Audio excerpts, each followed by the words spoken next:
বিয়ে করার যে একটা কি ফলাফল হয় সেটাই আমি আপনাদের কাছে তুলে ধরবো।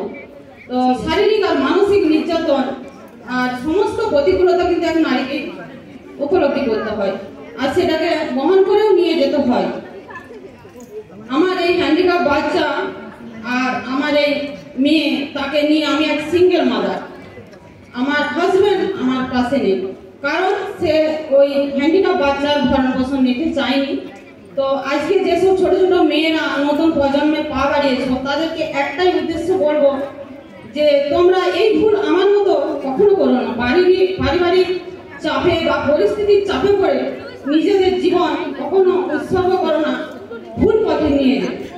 কেননা নিজেদেরকে স্বনির্ভর হতে হবে, নিজেদের পায়ে দাঁড়াতে হবে উপযুক্তভাবে। নিজেরা যখন 18 বছরের পরে উপযুক্ত হওয়ার পর বিয়ে করবেন।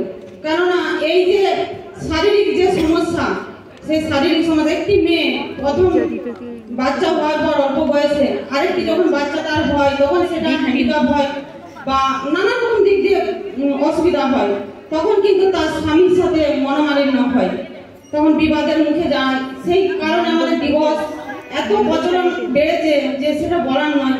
আমরা দেখছি পাড়াতে যে প্রচুর মহিলাদের ডিভোর্স হয়ে যাচ্ছে। তার একটাই কারণ, যখন প্রত্যেকটা মায়েদেরকে আমি একটা অনুরোধ করব যে প্রথমেই বলবো যে মায়েরা রয়েছেন এখানে, তারা তাদের মেয়েদের যখন বিয়ে দিবেন তখন দেখবেন 18 বছরের মেয়েকে 36 বছরের ছেলের হাতে দিবেন।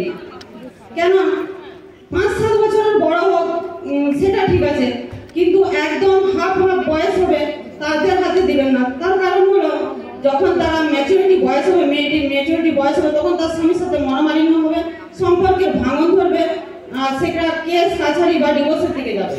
আর অল্প বয়সে বিয়ে দেবেন না। আর যারা রয়েছেন আমাদের নতুন যে প্রজন্মের, আমার মেয়ের বয়সে যারা মেয়ে রয়েছে, তাদের অনুরোধ করব, মা বাবা তারা সর্বত্র সময় ভালো চাইবে।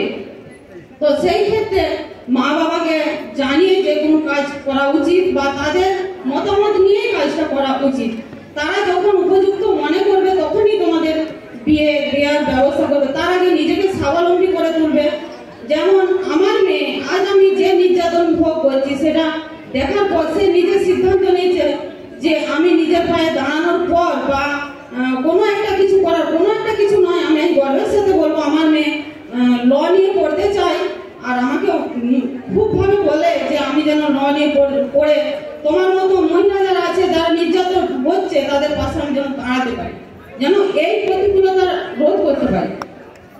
তো আমি বলবো আমার মতো যেসব মহিলারা সমাজে বা পরিবারের মধ্যে নির্যাতন হচ্ছে, তাদেরকে একটাই অনুরোধ জানাবো যে লড়াই করেও বেঁচে থাকা যায়। আমি গতকাল পর্যন্ত আমার ছেলে মেয়ে বা আমি আমার হাজবেন্ডের কাছে প্রচুরই নির্যাতন পেয়েছি। কাল রাত্রিবেলা তো আমি ম্যাডামকে জানিয়েছি, কিন্তু আমার নিজের মনোবলে আজ আমি আপনাদের সামনে এই স্টেজে এসে দাঁড়িয়েছি।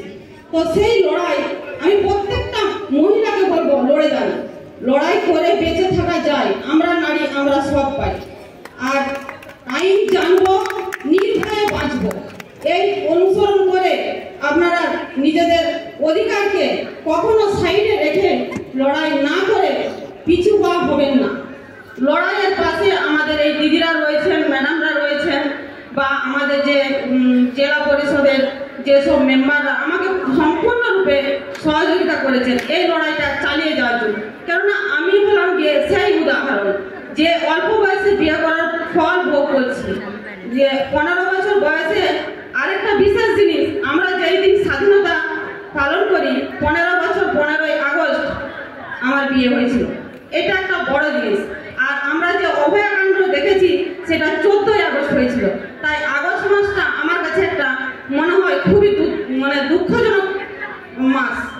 সেই হিসাবে আমি সবাইকে একটাই কথা বলবো, আমার মতো পরাধীনতার শিকার অল্প বয়সে কোনো মা বোন বা মেয়ে, আমার মেয়ের বয়সী যেসব মেয়েরা রয়েছে তাদেরকে বলবো নিজেদের বিপদ নিজেরা অনুগ্রহ করে ডেকে নিয়ে আসবেন।